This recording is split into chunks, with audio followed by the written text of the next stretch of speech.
Good evening, ladies and gentlemen, council members, city officials, and our streaming audience. I would like to welcome everyone to the January 9th City Council meeting. We have 3 items on our agenda this evening. We're meeting here in chambers, open for public attendance, and we're streaming live on YouTube. Moving forward, if you would, Ms. Moss, please continue with the roll call of the members. Thank you, President Geringer. Anthony Phillips. Here. Payne.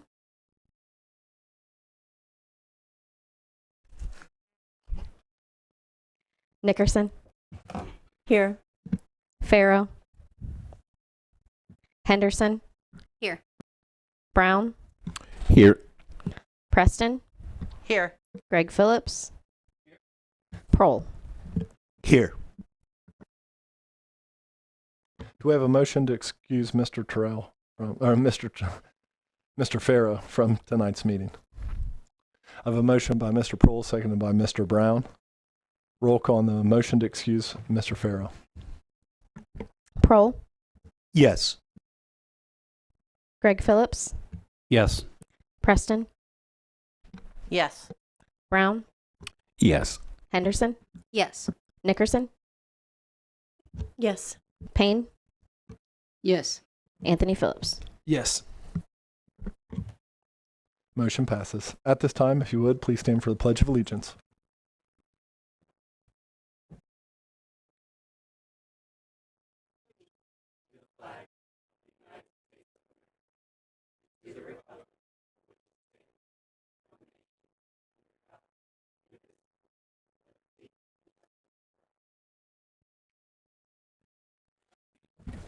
Thank you. The minutes of the previous meeting have been distributed for review. Do we have any additions or corrections to the minutes? And if not, do I have a motion to accept the minutes as they are?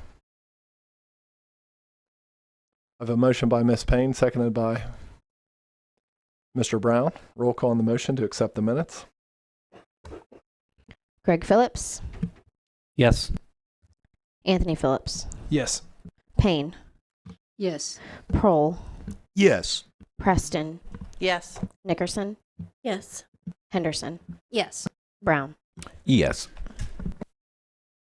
The minutes have been accepted.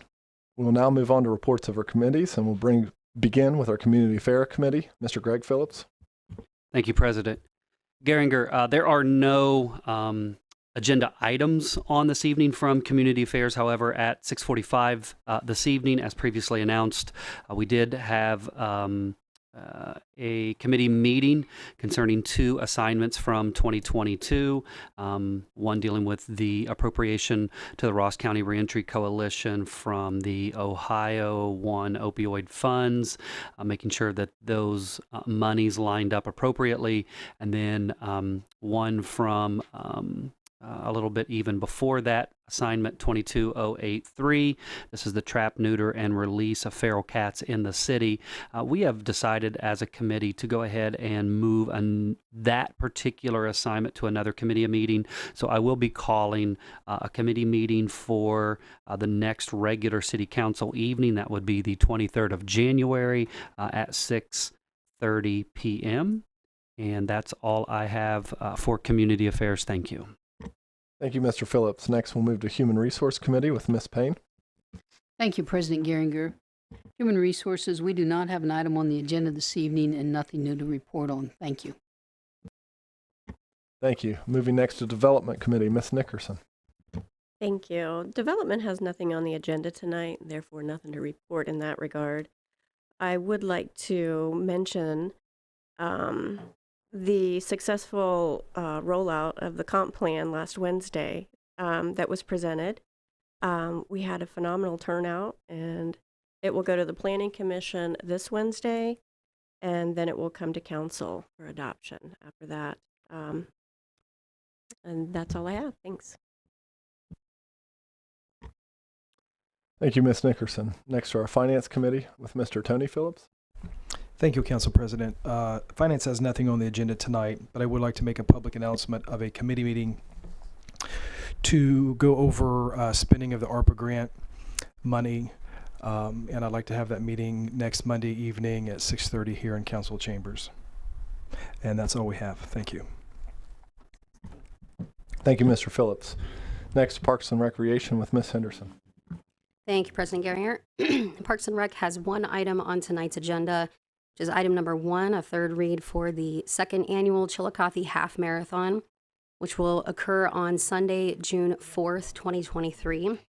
We also had a committee meeting tonight regarding the land donation of 2 parcels of land by Mrs. Pat Patrick on Wade Street to create the first park within the city, the 6th ward of the city.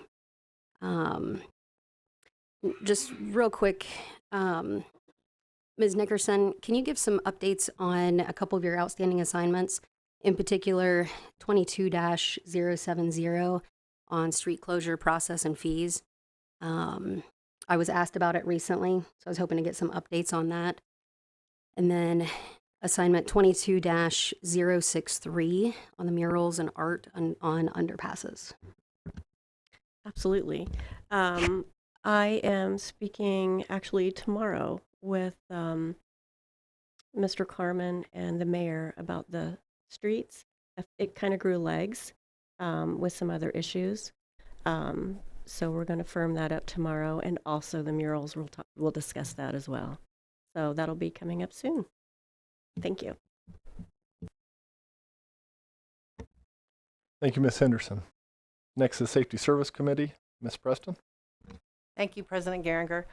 Safety Services has one item on the agenda and on the agenda this evening. It's going to be a second reading of an ordinance amending Section 521.17A titled Maximum Height of Grass and Weeds of Codified Ordinances of the City of Chiillicothe and declaring emergency. This is just bringing this in line with the other ordinance that was passed in the latter part of November, December. I can't remember for sure, but it's just changing the grass from 12 inches to 6 inches in height. Then we also had a committee meeting this evening, and we discussed a request from Judge Street for the municipal court. We had several discussions with him in committee meetings, and he had come to a committee meeting and expressed his plan for municipal court. So it was just a continuation of that. And this is actually it going to bringing it onto the agenda. So that'll be coming. That was approved this evening by my committee, and it'll be coming on the agenda. And that's all that Safety Services has this evening. Thank you. Thank you, Ms. Preston. Next, move to Engineering and City Service Committees. In the absence of Mr. Farrow, do any of those members have committee reports? Not seeing any. Finally, our Utilities Committee, Mr. Prohl. The Utilities Committee has one item on tonight's agenda. That is item number 3, an ordinance authorizing the mayor of the City of Chiillicothe to enter into a Water Pollution Control Loan Fund, WPCLF, agreement on behalf of the City of Chiillicothe for the construction of the wastewater facilities, designating and a dedicated repayment source for the loan and declaring an emergency. And at the appropriate time, I will ask that we waive the 3-read rule, because this is a this loan is a time-sensitive issue, and the auditor has asked me to do so. I also want to call a committee meeting, and this will follow next Monday, January the 16th, Finance Committee meeting. And this will be a utilities meeting following that 6:30 meeting. And we will deal with, we will deal with assignment 223-001, which deals with the water rates review. And at that, there was a assignment given, started in motion in November, and they were working on water rate reviews separately from what the increases that we talked about, the 8% for item number 3. And so it'll be my recommendation that the committee forego this increase that was recommended and stick to just the 8% rather than raising it to 10% or beyond, because the recommendation was to go to a 6% increase. But a 6% on top of the 8% would be, I feel, an undue strain on our constituents. And I believe that the 8% that we agreed upon, which will be up for vote tonight, will be sufficient to manage our needs. So we will probably strike that increase next Monday, or at least that'll be my recommendation to the committee, and then we'll put it forward for a vote the following Monday. So that concludes my report. Thank you.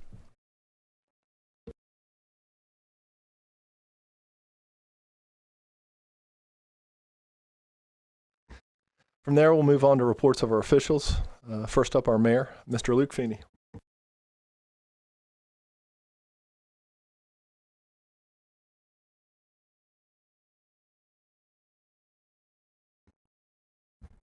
Thank you, President Geringer. I'm going to cede my time for my report tonight, so my report will just be to wish everybody a Happy New Year. But I'd like to cede my time to Raquel from Columbia Gas of Ohio. Everybody recalls, and Raquel is just the messenger, the High Street work last year, quite a bit of gas line replacement work.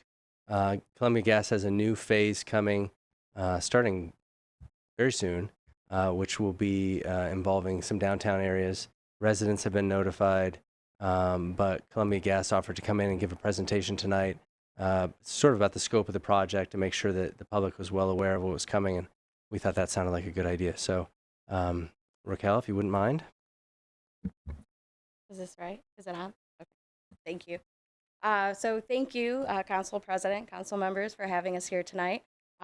My name is Raquel Colon. I'm the Public Affairs Specialist for Columbia Gas for all of Central and Southern Ohio. So I actually am available to all of you for any of your Columbia Gas concerns.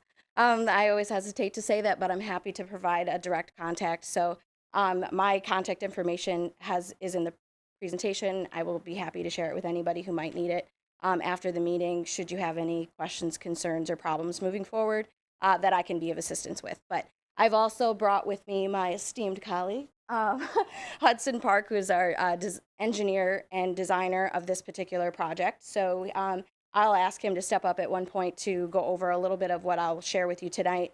And then, of course, to answer any questions that you might have. He maybe have some more specific information. So do I just tell you slide when I'm ready? Okay. So as Mayor mentioned, we have come through with a gas line replacement project before in Chiillicothe, so this may not be a completely new experience for all of you. But just to give you a little bit of background about what this project is, it is a part of our AMRP program, which is an accelerated mainline replacement program. And what that means is that in 2008, the company took a hard look at what we were doing as far as maintenance work to all of our facilities across the state and realized that it would be more cost efficient and safe for our customers and for our facilities for us to be proactive in our replacement of all of our underground pipe.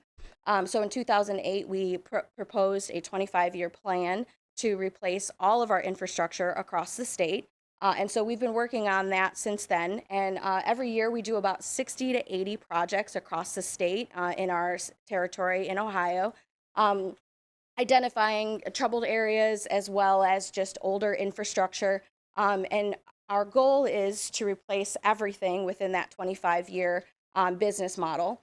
So the pipe that we are replacing are mostly bare steel, cast iron, wrought iron, or those that have been coated pre-1955.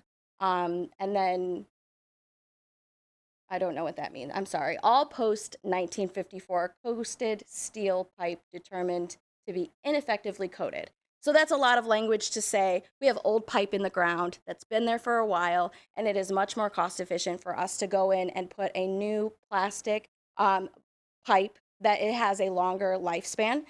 So with that, we have some additional safety features that we're able to put in with this upgraded system. And through this program, we've invested about $1.5 billion in the communities across Ohio. and leaks have been reduced by over 50% since the start of this program. Next slide. So as I mentioned, there are some additional safety features that we're adding with this replacement program. We will be adding an excess flow valve, which essentially is a spring-activated pipe that if the service line were to experience any disruption, if someone were to hit it through construction or for any reason, it were to be disrupted, that spring would activate and it would reduce that gas flow down to a trickle so that we can still identify where the gas is coming from, but that excess flow valve helps us to eliminate the possibility of any large pressure leaks on our service lines. So we have that excess flow valve. Also, it's a pressure regulated system. So all of our meters do have a regulator now right there at the meter.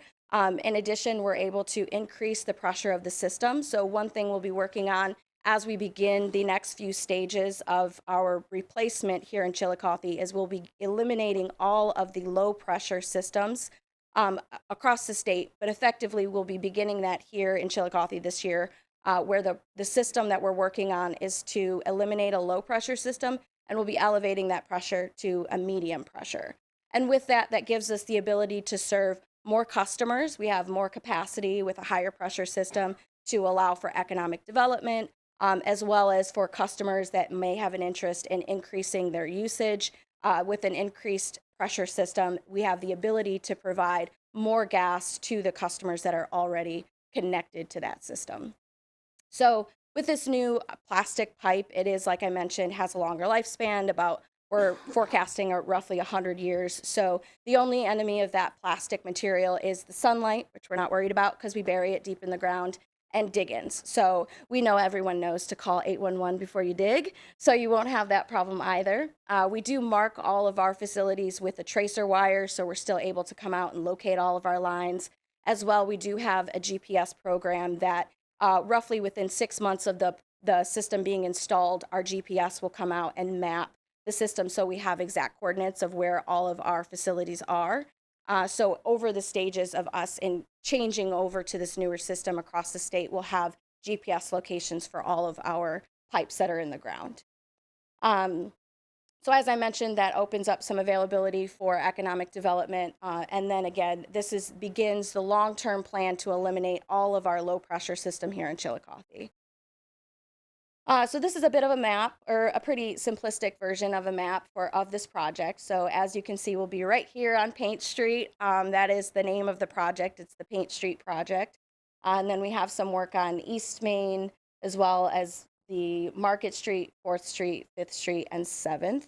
All of the customers that are within the scope of the project should have received a letter this week, probably, if not last week, that gives some very high level details, but a lot of really good information about what to expect during construction. And this map was included in that as well. Next slide. So the project details for this is we do expect to begin here shortly. So January 2023, I believe that we do have crews moving in this week to begin our pre-construction. So that would be like marking. We'll have camera crews come through and do some cameraing in your sewer system, both storm and sanitary. All of the videos and everything that we do take are available to the municipality at the conclusion of the project. So if you're interested in the sewer camera, anything that we were able to attain, we can share with you all once the project is completed. We do a post video as well to ensure that when installing, we did not come across any crossbores in any of those sewer systems. So again, we'll be getting here shortly in January. The total investment is about $3.7 million in this project. There are 248 customers in the scope of the project with about 130 meter move outs. So for anybody who has a meter still in the home that will be moved outside, generally it's on the front side or in one of the front corners on the sides of the house. Ideally, we'd like to have a direct line of sight from the road, and that's for emergency response. So in the event of an emergency, either a Columbia Gas person or the fire department would have easy access to be able to see where the meter is, and we would be able to shut it off at the meter. This project is going to retire about 4,807 feet of low pressure pipe.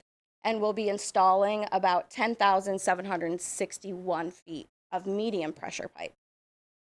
Again, this project is the start of us reducing or minimizing our low pressure systems across the state. So we'll be removing all of that for this particular section. And I'll show you what our projected plans look like for the coming years with the next few stages of that. But we will be addressing some significant leakage history on West Main Street. So you may have seen some of our operation crews out in the past with leaks or repairs. And this should eliminate the need for that once we are able to get in and install some new pipe. And then again, we worked on, we wanted to make sure that we got this project in before the ODOT paving project on Paint Street and then the Main Street paving project in 2024 that we have records of potentially starting or being started here lately, or I'm sorry, in the future. Just a little bit of information on our restoration. So at the conclusion of the project, we will fully restore all of the hard and soft surface, but just to give a little bit of a background on our road restoration, what that looks like generally, and I don't have a construction person here to say it as eloquently, so I will stumble through it as best I can.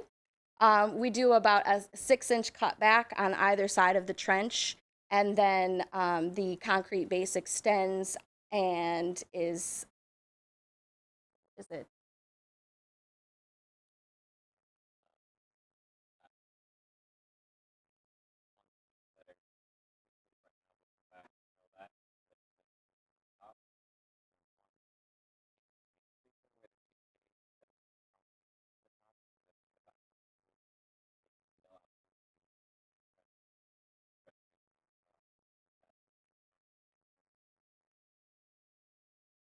Thank you. Sorry, I knew there was more to that then. So with the paving plans, then it'll be all the way concrete to the top. For the other areas, it's 6 inches of concrete and then 2 inches of asphalt over top. And then again, we have that 6-inch cutback on either side of the trench. So it is going to be a little larger if we have to cut across a road than just the initial trench that we put in place. But ideally, we'll try to bore where possible. That is partly why we do our camera of the sewer system prior to the project. If we have a full camera, in many cases, we are able to use our boring technology to install the pipe. In the event that we're not able to bore, though, it would be an open cut, which is where we would need to then come back through and do some more comprehensive restoration. Next slide. We do have a customer meeting scheduled for this Wednesday. This is a virtual meeting, so it's available and open to anybody that would like to join. Those that are within the scope of the project, though, did receive an invitation or the information within the body of the letter that was sent regarding the information about the project. So this information was also shared with the city, so I believe are available. It's available to be posted on social media or on your city website for anyone else in the community that's interested in listening in on that very enlightening presentation and available to answer any questions. Our construction team and our contractor are also at that meeting, so sometimes we get a little bit more specific questions that they're able to provide a lot more detail on. But again, I will go over a very brief presentation in the beginning to go over what to expect.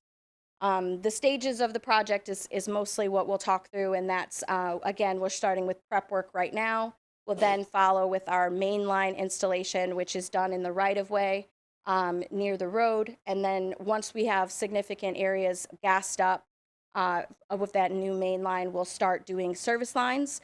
All of those are done on an appointment basis, so we will be in contact with each resident to make sure that we schedule that around their availability. It's usually a 2 to 4 hour appointment with gas interruption only lasting about 30 minutes. So it's not a huge intrusion, hopefully, for those residents that are within the scope of the project. And then after service lines are installed, our crews will come in, they'll do an inspection at the beginning, and after everything has been transitioned to the new system, they'll do a brief inspection inside, make sure everything is running properly, relight all of the appliances, and the customer should be able to continue with their gas service without any interruption moving forward. And then our restoration team will follow behind that. We do use temporary restoration methods depending on the weather, so we may not be able to lay grass seed until the weather breaks, or asphalt until it's a little warmer. So there are certain things that may not happen right away, but our restoration team is pretty tight behind the service line. So generally speaking, anything that we've disrupted on a customer property, we can get pretty much restored pretty quickly after the service line appointment has been completed.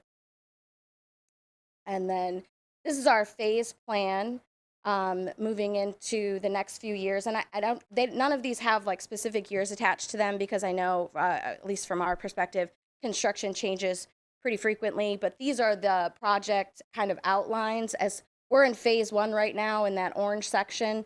They may not necessarily go in order, but those would be the next, the other project sections that you would see broken up over the next few years. Did you want to say anything about this? Yeah, we're really trying to stay ahead of so that you guys don't project right to it. So phase 2, it will go in 24. And that's going to finish up the rest of the and then some of them are dependent on pipe size when they can go, but other than that, it's flexible. So as the phase change,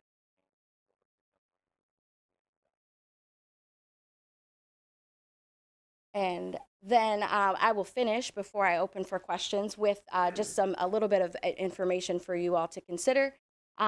We do, Columbia Cares is our charitable foundation, so we do have community grants available for you and your community if that's something that you're interested in. We do have specific areas of giving typically, which would include safety, economic and workforce development, energy education and environment, and then hardship assistance and basic needs. Since the start of the pandemic, we've had a really strong focus on basic needs for all of our constituents and customers across the state. We want to make sure that we're helping to support our communities in any way that we can. But if there is something that you all have that you're interested in partnering with us on and we can help you in any way, we do have our website, which I can send the link to whomever, but we do have our website, which is open for you to apply for a grant at any time, or you can reach out to me and we can kind of talk through ways in which we can help partner and sponsor something in your community, just to kind of help give back and show our gratitude for being such a wonderful business partner, and hope that we can support the community and constituents the same way you all do. Additionally, the project planning, like Hudson mentioned, we do try to stay ahead of any paving plans or large construction work that you may have. So we have a relocation letter that is available. I can send, I'm sure the engineering team probably has seen it before, but essentially we just ask if you can share any plans with us. The earlier the notice, the better. Certainly our engineering team will review plans once you have plans that are, pretty solid and planned out, if you know when a work is going to take place. But even tentative plans are helpful for us so that we can plan our work accordingly. Like he mentioned, we don't want to come in and disrupt someplace that you just paved because we might have had something that was already in the works. So if that is something that you all are working on, and if there's anything that we can do to stay in closer communication, please let us know, and I would be available for that as well. So I felt like I went through a lot of information, but I want to be available for questions. So if there's anything I can answer for you. Thank you. Thank you. That was a lot of information very quickly. I did have somebody reach out to me today, and their concern is that, are we moving meters to the front of the house? So if the meter is already outside and we can see it from the road, it's possible that the location is fine. Generally, if it's been moved outside recently or in the last like 10 years, it's probably in a location that it's fine to stay where it is. But we are moving all meters outside, and part of doing that is putting it either on the front side or on the sides of the house where we can see it. And this comes from people that are in the historic district. So when you put a meter on the front of a, it's not so nice. Like behind the flowers. We're putting the alleyway so that we can put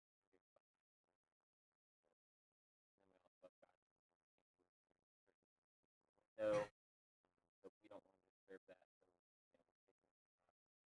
So,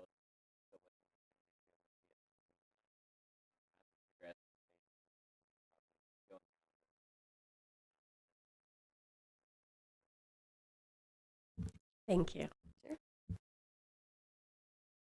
Any other? Okay, well, thank you so much again for having us tonight, and we will be available for questions, or if there's anything you need, you can reach me via email. And if you'd like to join the meeting on Wednesday, I'm sure we'll have a nice turnout. I've already gotten about 6 calls today from Chiillicothe regarding our project, so I'm happy to see. If people need anything, I highly encourage you to pass on my information. I'm happy to take those calls. That is not something I expect you all to be able to answer or need to answer. So please redirect. I'm happy to take any of those questions, concerns, or complaints directly for Columbia Gas. Thank you. Thank you. We will now move on to our law director, returning to reports from our officials. Ms. Villarreal.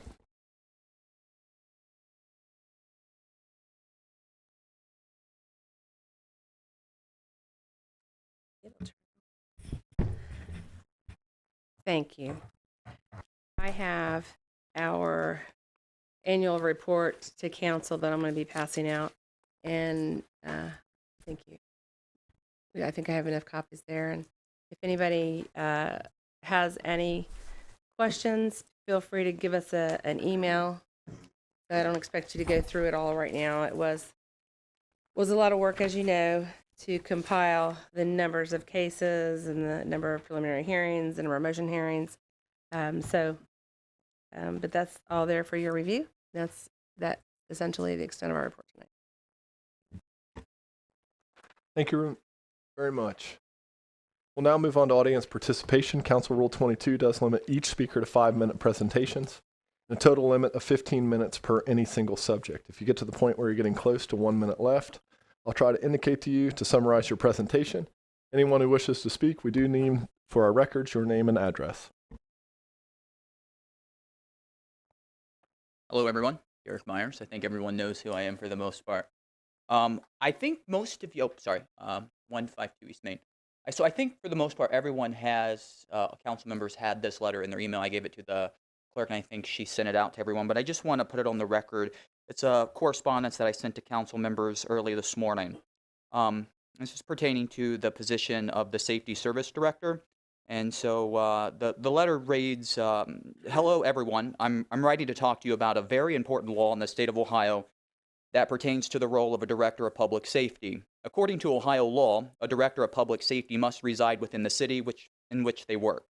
According to publicly available information, including voter registration, the city's current safety director does not live within the city limits. This is in a violation of Ohio law. The residency requirement is put in place for a number of reasons. First and foremost, it ensures that the director is accessible and responsive to the needs of the community. When the director lives within the city, they are more likely to be aware of the concerns and issues facing the community and can work to address them in a timely and effective manner. Additionally, this requirement ensures that the director is fully committed to the community in which they serve. By living within the city, the director becomes a part of the community and is able to fully understand and appreciate the unique needs and challenges facing the community, such as potholes. This allows them to be more effective and a dedicated leader, working to make the city a safer and more secure place to live in. In addition to these benefits, this law also promotes government accountability. By requiring the Director of Public Safety to live within the city, the government is held accountable to the community. The director is more likely to be accountable to the residents of the city and to be responsive to their needs, such as potholes. This helps to ensure that the government is working in the best interest of the community rather than just for its own benefit. Overall, the law requiring a Director of Public Safety in Ohio to live within the city where they work is an important measure that helps to ensure the safety and well-being of the community.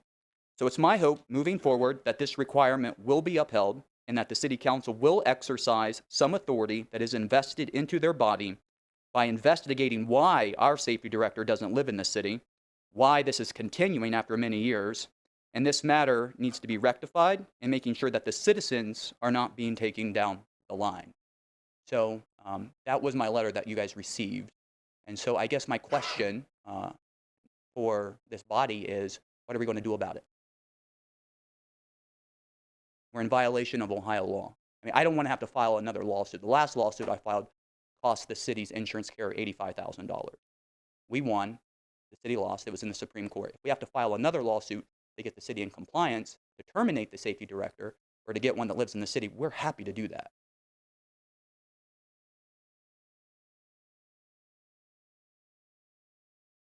Mr. Mayor, is there a reason the safety director doesn't live in our city?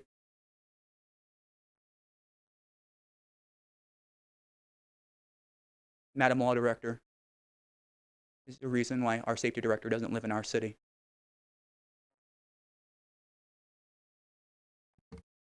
My apologies. Thank you for bringing this to our attention. I'll be happy to discuss this matter another time with the law director. It's been several years, Mr. Mayor. I was not in receipt of your letter this morning. It wasn't, Mr. Mayor, you hired this gentleman several years ago. You know he doesn't live in the city. You knew the law when it came. 1 minute. And this is in violation of Ohio law. And we are happy to pursue litigation to bring it in compliance, but it's a violation, and we're not going to put up with it anymore. So I would ask that this body make a motion or some sort of committee to investigate this matter to ensure that it's brought in compliance, because we have police officers who are great police officers who are being retaliated against by a person who doesn't even live in the city. Potholes for a person who doesn't even drive these streets. It's ridiculous, and it needs to be investigated. I'll give you until the next council meeting, Mr. Mayor. We'll be filing litigation to bring the city in compliance. Thank you. I will take this moment to thank Safety Service Director Carmen for his excellent work over the past 7 or so years. I appreciate him, and I think that the citizens of Chiillicothe also appreciate his work.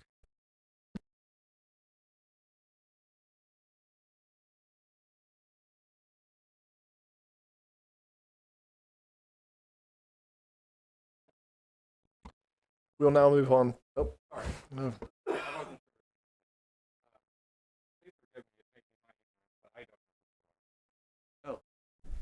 I'm Derek Myers. Pleasure to meet you. I'll give my name for those. My name is John Thacker. I've spoken here before. I live at 990 Columbus Street, apartment 307, 4th Ward. I wanted to say a couple of things. I attended the meeting that you were speaking of. You know what? I get up here and I get flustered. I don't remember what it's called specifically, but about planning for the future. And I was glad to see 4 of the city council people here, including Mr. Brown on the steering committee, to talk about the future of this great city. I remember at the time that the mayor mentioned that it is a great city. It has so much to offer people, even if there is from time to time a passionate disagreement. I also wanted to point out that we talked about several meetings ago, about the National Guard Armory and the Chiillicothe Park, and I was thrilled to see that it's being used as a youth basketball site with the YMCA partnership. So it's beautiful. If you have seen pictures of it, it's great. If you think that I'm a partisan for this city, it's because I care very much about this place, as do everybody else who took the time to come here. Some of you I've seen at previous meetings. Some of you are new here. We have a special place here, and anybody who is able to give some portion of their time, even if it's only for a short while here, is much appreciated. Finally, earlier today, former council member Pat Patrick was here, and I got to speak with you. A lot of you were not on council at the time she was. Several of you came right after her, and then also several of you have been elected since then. She was also another advocate for this city, and of course, in donating property to the city for a park is going to leave a legacy for other people. I don't want to dictate how the park is named, but Pat Patrick Park, I think, would be quite appropriate. And we reminisced about one of the other people. There used to be just 2 of us back there. Me and a woman named, I've already forgotten it now. Connie, yes, I'm sorry, Mr. Prohl knows because he was here. She was telling me about how she has not, for one reason or another, been able to attend, but I did tell Patrick that, you know, you can see it on YouTube. And you know what? On YouTube, I can actually hear what Mr. Anthony Phillips says because, unfortunately, I don't know why my hearing is bad, but I don't get every word that you say. But if I listen to it later, I understand what you were saying, and you were saying some very important things. I don't know why it works out that way. It seems weird because here we are like 5 feet away, but I can hear you better on YouTube. Not that that's your fault. It's probably my fault. Well, yes, that did make some difference. But no, the wall went. It didn't really change. But again, it's great to see so many people here for whatever reason. And even if you're just attending, even if you're not speaking, you're participating in making this a better city. I guess that's it. Turn it off. Somebody else. Thank you, Mr. Thacker.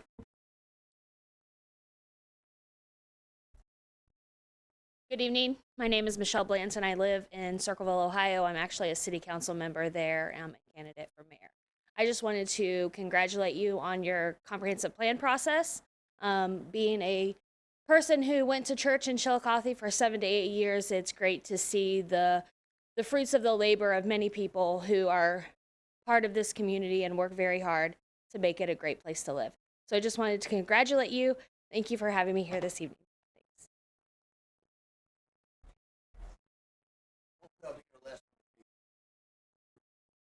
How you doing? I'm Richie Verito, 206 South Court Street, Circleville, Ohio, owner of Richie's New York Corner Deli and chairperson of the Historical Review Board for downtown Circleville. I just want to say you guys are doing a great job. You guys have a great downtown, and I'm just here to see how you guys are doing things. So, excellent work, guys.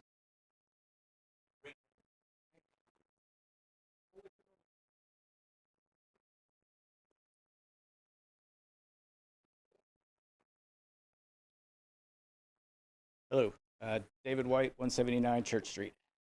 I'd like to take this opportunity to comment upon agenda item 2, the ordinance amending section 521.17a titled Maximum Height of Grass and Weeds.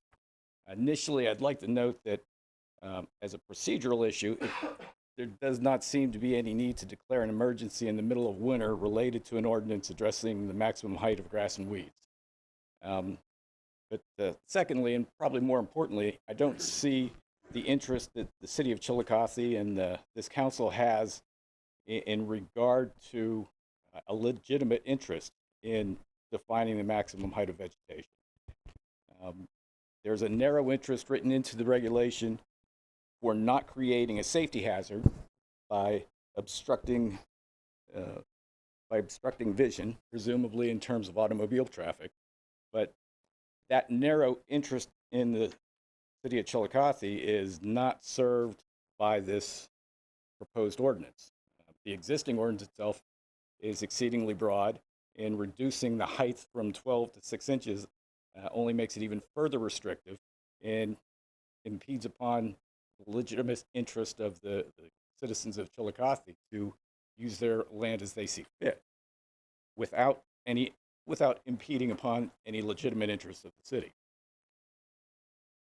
By defining weeds in the regulation as all grasses, vegetation, and noxious weeds other than trees and shrubs is unduly broad. So the legitimate interest that Chiillicothe has in not creating hazards by how somebody maintains their yard or maintains their areas of their property is not served by the regulation. And in fact, counterproductive. In these times where we're losing species, we're losing pollinators, we're losing habitat, the opportunity to provide food, fodder, cover, forage for the native plants and animals, the bees, the pollinators, that is something that should be supported, not restricted. By defining daisies, daffodils, or daisies, dandelions, as noxious weeds that need to be controlled is counter to that purpose. I think it's in the best interest of the city of Chiillicothe and the residents to provide that habitat for those important elements of our environment. And thank you for the opportunity to comment on the proposed regulation. Thank you, sir.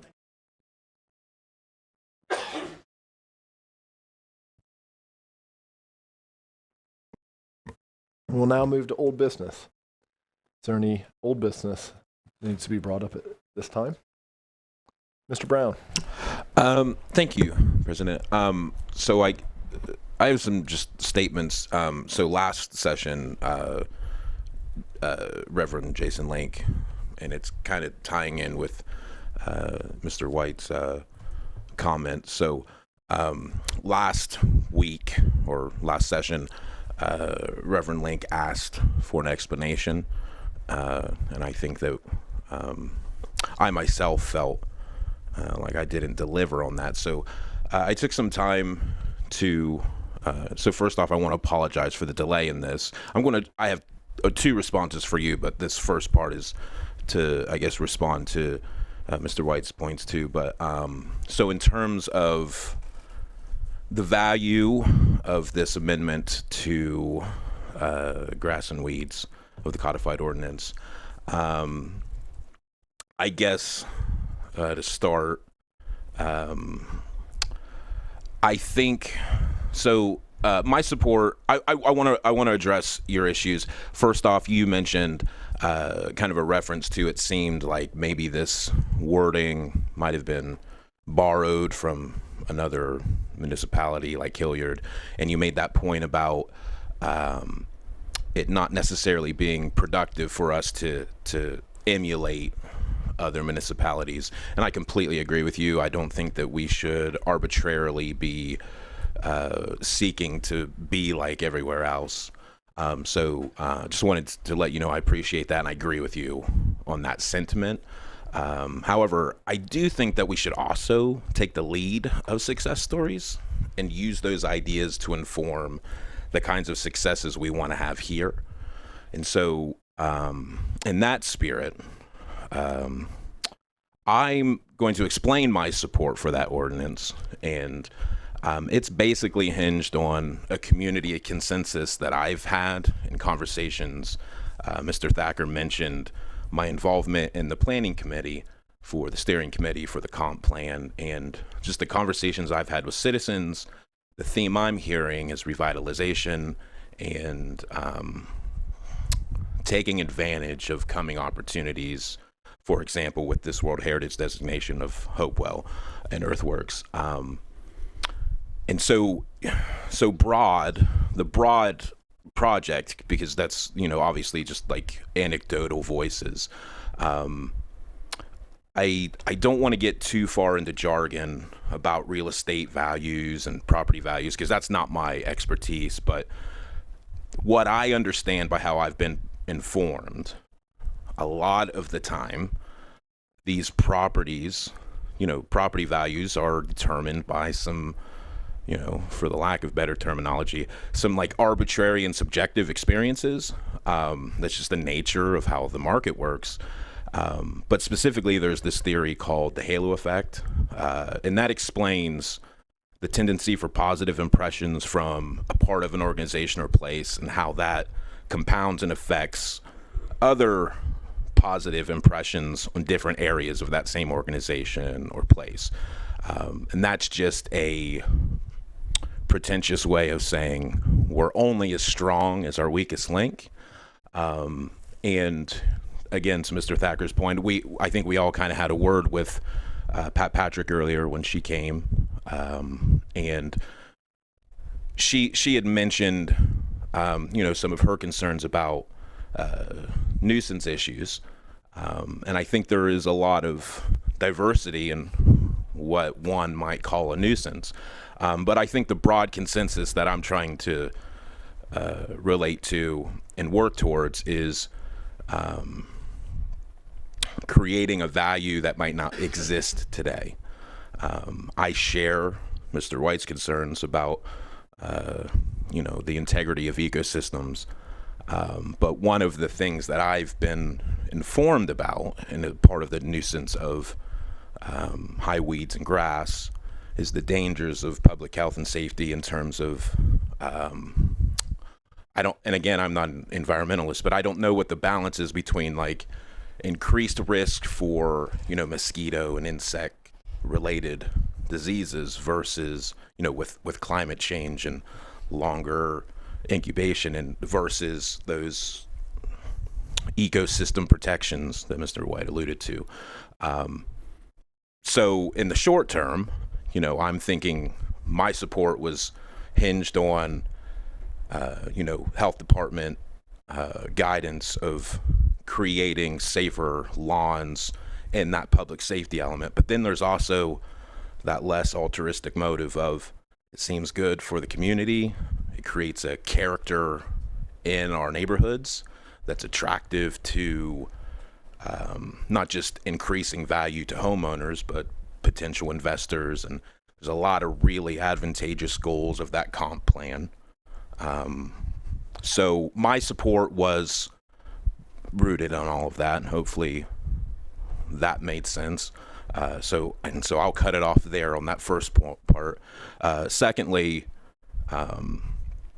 to Reverend Link's questions about the water rate and surcharge increases.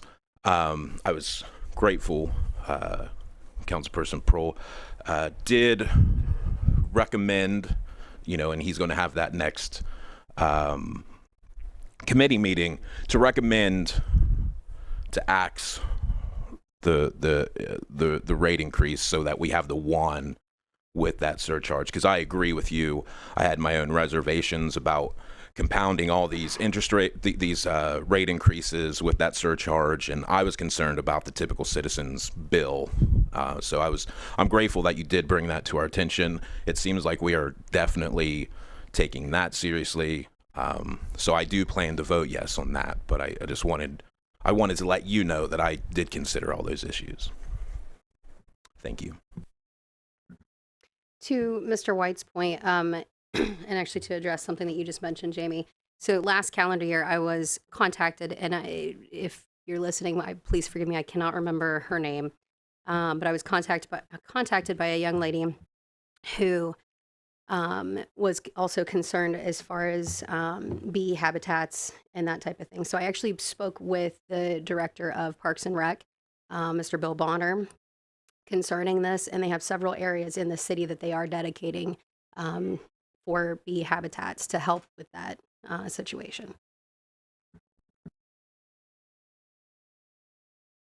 And then I have a further question for Madam Law Director. This report that you have given us, does it include an update on some of the litigation that we previously discussed? We've not received any updates in quite some months. So I was wondering if you had any updates to give us if you're planning to do that soon. Anything like that has to be discussed, and we have to go into executive section. I understand that. I'm just asking when you're going to have an update for us. Whenever we're asked to go into executive session, we can give you an update, but you got to let me know that you want to know that stuff. Okay, can we plan for that for our next regular meeting, please? All right, thank you.